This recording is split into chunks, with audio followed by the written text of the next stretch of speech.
How many members, when you combine all the cartels, how many members are we talking about?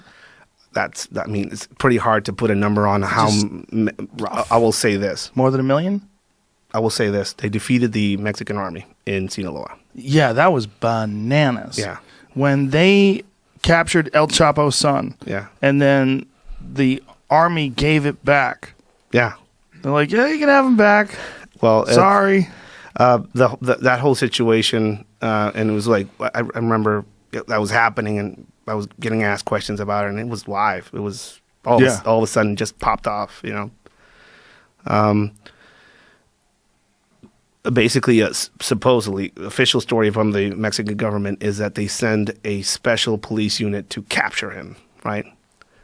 Which is completely false, I think, because you don't send 35 agents to capture one of the heads of one of the biggest Sinaloa cartel cells, right? So it's pretty much by chance they spotted this party. People were armed there. They went there. All of a sudden, El Chapo's son is there. So you think they just stumbled into him? I posted a video on my feed of the capture of El Chapo's son. You can see it, and you can see the surprise and really how the agents are kind of uncomfortable or are fearful of what they just stumbled in on. Imagine U.S. agents stumbling on one of the America's most wanted individuals up here. They're going to put him on the ground. They're going to handcuff him. Mm-hmm. In the video, you can see that they point their rifles at him, and he calmly takes out his gun and hands it to somebody inside of the house he was in, and walks out and kind of tries to negotiate with the people outside, the federal agents that are trying to arrest him. And you can see that the agents are like, "Oh, what did we stumble in on?" Oh. Right? So that happened. They grabbed him. They reported back to Mexico. They captured him. They started to announce the capture.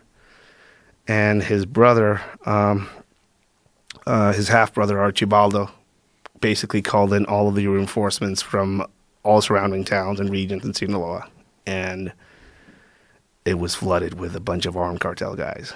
All of Sinaloa was. Wasn't there a video of the government people and the cartel people talking? Yeah, there's it's on my feed. Yeah. You can see it if you want. It's basically an army unit that was being sent to reinforce security in Culiacan, being surrounded by cartel members. Yeah, is this it right here? Yeah, that's it. Obviously, the guys running around with a vest and wearing skinny jeans are some of the Sinaloa cartel members. And they just talk it through.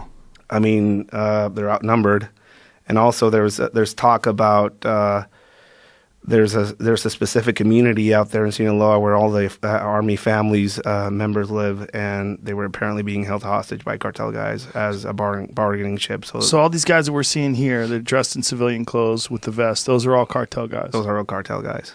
Jesus Christ! And they're shaking hands with everybody. Well, Hey, what's up, homie? I mean, again, we go back into the whole what is the fight they have in them, right? Mm-hmm. The Sinaloa cartel was basically surrounding some of their communities and holding their family members hostage. So that went out over the radio. So as an army member going in to fight the cartel, so you know what? I'm out of this fight. Yeah. So they raise their hands. And so then they release the hostages. Everybody backs out. Yeah. I mean, they defeated the Mexican government, basically. Anything that went up against.